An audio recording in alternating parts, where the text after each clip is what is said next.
Good morning बच्चों। आज हम साइमन कमीशन के बारे में पढ़ेंगे। आपका जो भारत में राष्ट्रवाद वाला चैप्टर है उसमें साइमन कमीशन बारे क्वेश्चन आता है। तो ज़्यादातर बच्चे क्या करते हैं, बस इतना लिख देते हैं कि 1928 में आया था, इसमें कोई भारतीय नहीं था। तो बच्चे वो इतना सा लिखोगे तो हो सकता कोई अच्छा टीचर हो वो इसके मार्क्स ना दे। एक तो नारा लिख देती है कि साइमन कमीशन गो बैक 1928 में आया था और इसमें कोई भारतीय नहीं था। तो जो इतना सा आंसर है वो सही नहीं है। आपने ये लिखना होता है कि साइमन कमीशन भारत में कब आया था, 1928 में आया था। नंबर 1 ये चीज पक्का लिखनी, 1928 में आया था। जिस टाइम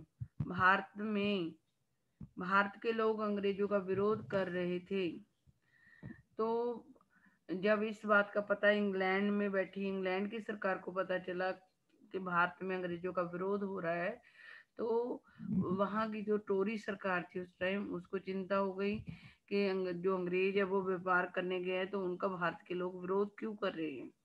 तो भारत में जब अंग्रेजों का विरोध हो रहा था, तो उस समय इंग्लैंड में वहां की सरकार को इस बात की चिंता हो रही थी कि भारत में अंग्रेजों का विरोध क्यों हो रहा है। तो इस बात का पता लगाने के लिए इंग्लैंड की टोरी सरकार ने एक आयोग का गठन किया था, जिसका नेतृत्व सर जॉन साइमन कर रहे थे। और उनके जो भी आयोग, उन्होंने भारत में पता लगाने के कि भारत के लोग उनका क्यों विरोध कर रहे हैं अंग्रेजों का। उन्होंने कुछ लोगों का ग्रुप बनाया था, जहाँ जिसको आयोग भी कह सकते हैं, आयोग का गठन किया था, जिसका नेतृत्व सर जॉन साइमन कर रहे थे। तो ये जो आयोग था, इस आयोग को भारत की संवैधानिक स्थिति का जायजा करके पता लगाना था कि भारतीय अंग्रेजों का विरोध क्यों कर रहे हैं। यह आयोग इंग्लैंड की सरकार ने बनाया था, इसलिए इसमें कोई भी भारतीय नहीं था। जब इंग्लैंड की सरकार भारत के अंदर किसी बात का पता लगाने के लिए भेजेगी, तो वहाँ इंग्लैंड के लोग ही तो होंगे, भारत के लोग तो नहीं होंगे।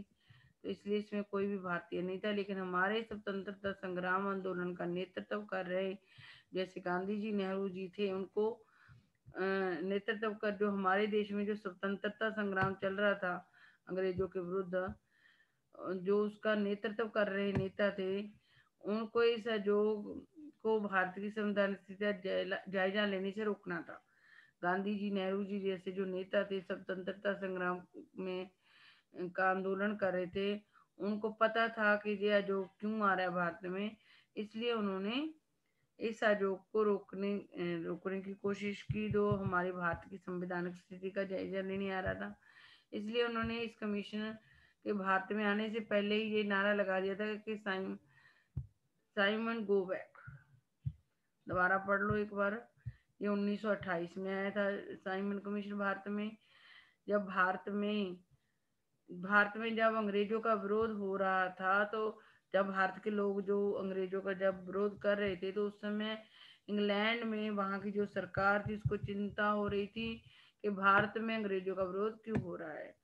इस बात का पता लगाने के लिए इंग्लैंड की टोरी सरकार ने एक आयोग का गठन किया था, जिस आयोग का नेता कौन थे, सर जॉन साइमन थे। और इस जो भी सर जॉन साइमन के नेतृत्व में जो आयोग बना, उसका नाम साइमन कमीशन पड़ गया। और इस आयोग को भारत की संवैधानिक स्थिति का जायजा लेकर, कानूनी स्थिति का जायजा लेकर ये पता लगाना था कि भारतीय अंग्रेजों का विरोध क्यों कर रहे हैं। और यह जो इंग्लैंड की सरकार ने भेजा था, तो इसलिए इसमें कोई भारतीय नहीं था। और लेकिन हमारे स्वतंत्रता संग्राम आंदोलन का नेतृत्व कर रहे नेताओं को इस आयोग को भारत की संवैधानिक स्थिति का जायजा लेने से रोकना था, इसलिए उन्होंने इस कमीशन के भारत में आने से पहले ही नारा लगाया था कि साइमन गो बैक। तो ये बच्चों, ये सही आंसर है साइमन कमीशन गो बैक वाले का। साइमन कमीशन के बारे में आप क्या जानते हो? अगर ऐसा क्वेश्चन आता है तो ये आसान है, इसको आप अपनी कॉपी में लिख के 1-2 बार प्रैक्टिस करोगे तो आपके याद हो जाएगा। अगर आपको मेरी वीडियो अच्छी लगी हो, प्लीज़ लाइक, सब्सक्राइब और शेयर करना मत भूलना।